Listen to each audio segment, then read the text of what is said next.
मनीष कुमार वो सख्त है जो अमन चैन सुकून देते हैं मेरे यार।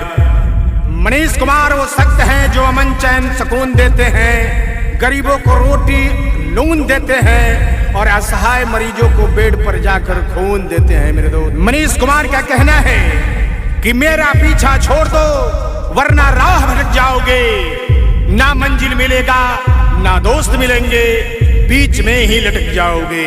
मनीष मुखिया जिंदाबाद जिंदाबाद जिंदाबाद, विजय पंचायत के जनता जिंदाबाद जिंदाबाद जिंदाबाद। हमारा मुखिया कैसा हो, मनीष भैया जैसा हो। मनीष मुखिया जिंदाबाद जिंदाबाद जिंदाबाद।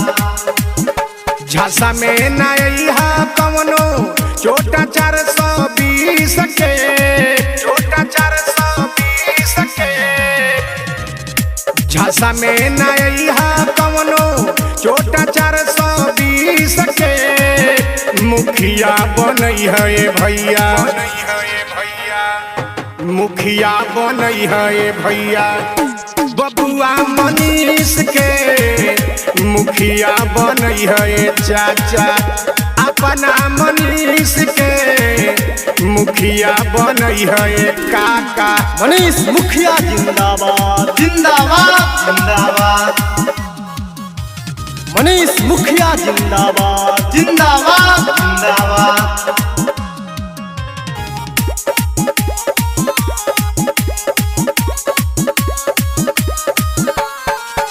मुखिया न बाड़े ऐसन कवनो परखंड में, जरता विरोधी देखी रहता घमंड में, रहता घमंड में। मुखिया न बाड़े ऐसन कवनो परखंड में, जरता विरोधिया सब रहता घमंड में। कामना ही रुकी कवनो होई बिना फीस के, कामना ही रुकी कवनो होई बिना फीस के। मुखिया बना लो अपना, मुखिया बना लो अपना। बबुआ मनीष के मुखिया बना लो अपना, बबुआ मनीष के मुखिया बना लो अपना। मनीष मुखिया जिंदाबाद जिंदाबाद जिंदाबाद।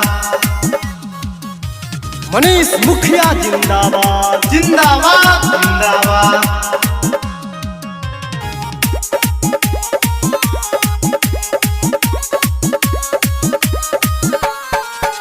गली गली रोड त नाला बनवाले, पिछड़ा गरीब लोग के पेंशन करवले। गली गली रोड त नाला बनवाले, पिछड़ा गरीब लोग के पेंशन करवले। घूस नाही दिहा कवनो 840 के, घूस नाही दिहा कवनो 840 के। मुखिया बनई है अपना, मुखिया बनई है अपना। बबुआ मनीष के मुखिया बनई है अपना, बबुआ मनीष के मुखिया बनई है अपना। मनीष मुखिया जिंदाबाद जिंदाबाद जिंदाबाद। मनीष मुखिया जिंदाबाद जिंदाबाद जिंदाबाद।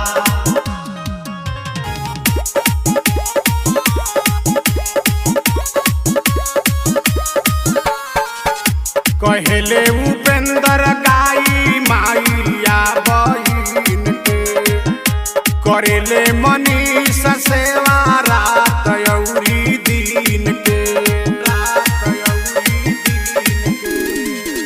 कहले उपेंद्र गाई माइया बहिन के, करेले मनीष सेवा रात अउरी दिन के। सेवका बना लो इनके बड़ी सब